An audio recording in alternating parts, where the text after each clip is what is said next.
Hi, this is Dr. Doug Kennedy. I'm back with you to talk a little bit about some of the most common symptoms following whiplash. This is a quick video talking about the symptoms that people experience, as well as where do these symptoms come from and how serious are they. This is something you need to be able to determine as to whether or not you're going to go get help or you're just going to wait it out a little bit and take some over-the-counter medicine. So let's get started right away. Here you can see common symptoms following whiplash. This is data compiled by the Spine Research Institute, and essentially, out of thousands of people that get whiplash with rear-end accidents, most commonly neck pain is number one.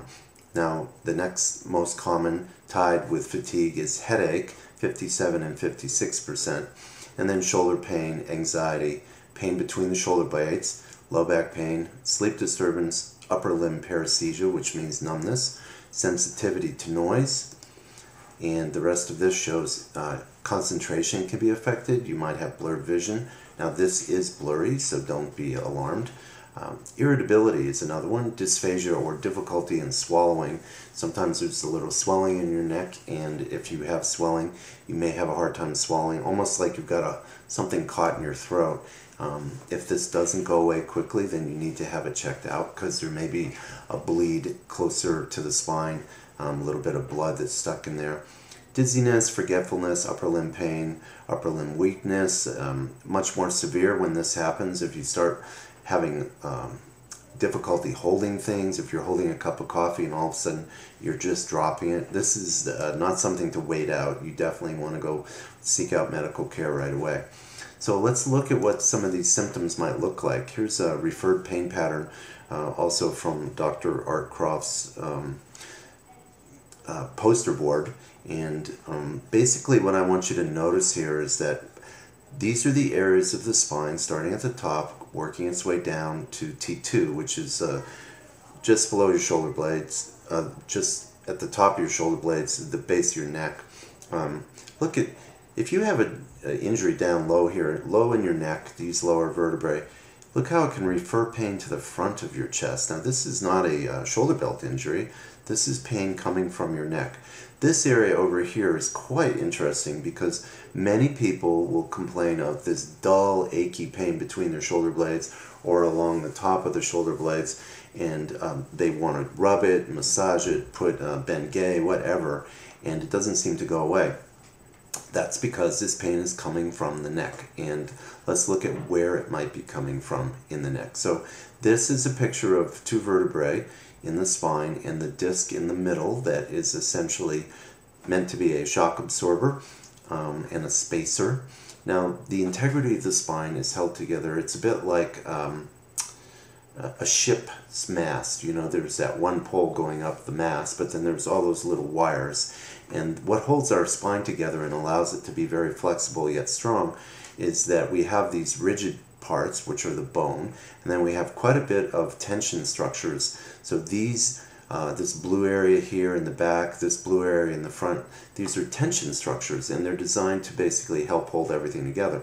So if you've had a bad accident and you've had either some disc disruption or some tearing in the ligament here, you're certainly going to have a sloppy joint in your neck, and you should have quite a bit of pain. This area back here on the back side might not be quite as painful as long as you're not moving your neck, but as soon as you try to tuck your chin, you're going to feel some kind of weird, sharp, achy pain back there as well. Now, just keep in mind that those structures in the spine are deep, and they can cause these weird referral patterns. They're not linear, they're more like blobs or big long swaths, and they don't go away when you rub them. So if you can't quite put your finger on where the pain's coming from, and it doesn't get better with just rubbing it or heat or ice, then it's probably not a pulled muscle, it's probably coming from the spine. Quick simple test, you want to try it out, as long as this doesn't hurt, and I obviously don't want you doing something at home that might hurt yourself. I want you to just turn your head to one side, look up and back slowly, and notice if you get your ear going back over the back side, if you don't feel some sort of swath or dull achy pain go down in the back. Now when your head is back like this, the muscles in the back are not being tight. So you're not getting tension in the back here by looking up and back. If you look up and back to the right on this diagram here, you will see this blue pattern might come from C6 or C7.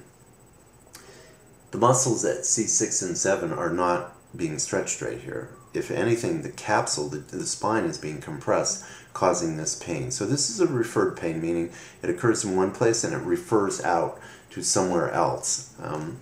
Like a doorbell, you can press here and you might feel a pain somewhere else. That's a referral type pain. Now, let's look at another type of pain, and this is more dermatomal. This is where the nerve itself, I'll show you what that structure looks like. Here's a section of the spine, and these yellow things are the nerves. Here's a healthy nerve. This white in the middle is your spinal cord. So it's coming up and out of the screen, and basically if you were to chop my head off and look from the top down, this is what you would see. And we've got spinal cord.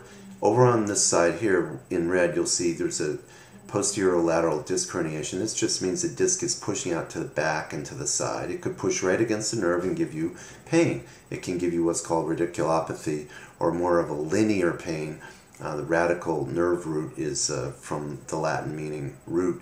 This will be more of this type of pain. So if you've got a C4 type pain, it's going to be this yellow band. Let's take something a little lower, like C7. This light blue band will come down the back of your arm. It's very linear. It's not going to look like the C7 pattern that we saw over here, which is this color here that's a little blobby and skips and moves around. Okay, so here's C7 can be here, it can be here, it can be down here. It's blobby. This part overlaps with the C7 that we're seeing in this picture right here. All right, but dermatomes tend to be linear, and they tend to be associated with nerve irritation. They feel nervy, they kind of burn, and it's not a dull ache, it's more of a sharp type of pain. And maybe you lose sensation where you can't quite feel a cotton tip or the backside of a pen on your finger. If you're having any of these things where your fingers feel puffy or like little sausage fingers, or one or two of the fingers are not working right, or they feel numb, this is probably a radicular or dermatomal problem, and would definitely require medical care. Okay, so the take home here is that there are quite a few symptoms. The most common ones are on this slide, and if you're having any of these and they don't go away right away, I strongly recommend that you see a chiropractor or an osteopath or a medical doctor that specializes in whiplash.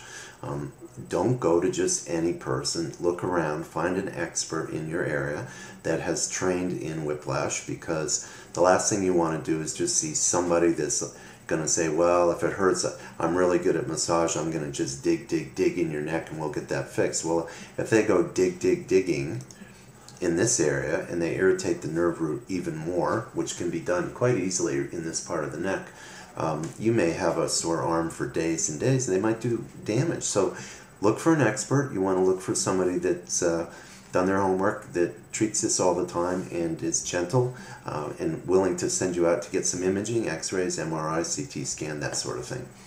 Okay, so that's it for now.